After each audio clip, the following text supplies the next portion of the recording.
Kakinada rural మండలం సర్పవరం గ్రామంలో వేంచేసిన శ్రీ రాజలక్ష్మి సమేత శ్రీ భవనారాయణ స్వామివారి ఆలయంలో వైకుంఠ ఏకాదశి పర్వదినం సందర్భంగా ఆలయంలో ప్రత్యేక పూజలు అభిషేకాలు ఆలయ అర్చకులు శాస్త్రోక్తంగా జరిపించారు. జనసేన నాయకులు పుల్ల శ్రీరాములు ఆధ్వర్యంలో జరిగిన వేడుకల్లో పెద్ద సంఖ్యలో భక్తులు తరలివచ్చి స్వామివారిని దర్శించుకుని పూజలు చేశారు. స్వామివారి ఉత్తర ద్వార దర్శనం చేసుకునేందుకు భక్తులు భారీ క్యూలైన్లలో బారులు తీరారు. ఆలయ అర్చకులు కిరణ్ ఆచార్యులు స్వామివారి పూజలు అభిషేకాలు జరిపించారు. ఆలయానికి విచ్చేసే భక్తులకు ఎలాంటి అసౌకర్యం కలగకుండా జనసేన నాయకుడు పుల్ల శ్రీరాములు ఆలయ ఎగ్జిక్యూటివ్ ఆఫీసర్ లక్ష్మీనారాయణ అన్ని ఏర్పాట్లు చేశారు. ఈ సందర్భంగా పుల్ల శ్రీరాములు మాట్లాడుతూ కూటమి ప్రభుత్వం హయాంలో ఆలయాన్ని మరింత అభివృద్ధి చేసేందుకు చర్యలు చేపడుతున్నట్లు చెప్పారు. ఈ కార్యక్రమంలో పెద్ద సంఖ్యలో భక్తులు పాల్గొన్నారు.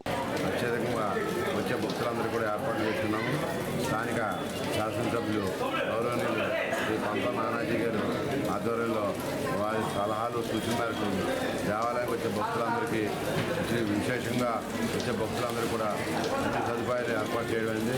అదేవిధంగా ఉచిత ప్రసాదము, ఉచిత దర్శనం కూడా ఏర్పాటు చేయడమైంది.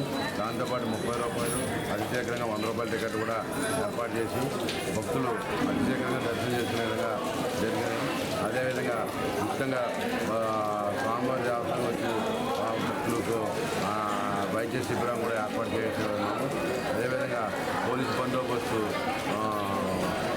ఏర్పాటు చేస్తున్నాం. ఎటువంటి అవాంఛనీయ సంఘటనలు వరకు జరగలేదు. పొద్దున్న నుంచి స్వామివారి దర్శనానికి ప్రశాంతంగా జరుగుతుంది. సుమారు ఇప్పటి వరకు 20,000 మంది భక్తులు వచ్చి స్వామివారి దర్శనం చేసుకోవడం జరిగింది. ఇంకా 20,000 మంది భక్తులు వచ్చే అవకాశం కలదని ఊహిస్తున్నాం. ఆ ఊహ దగ్గరనే అన్ని ఏర్పాట్లు చేస్తున్నాం.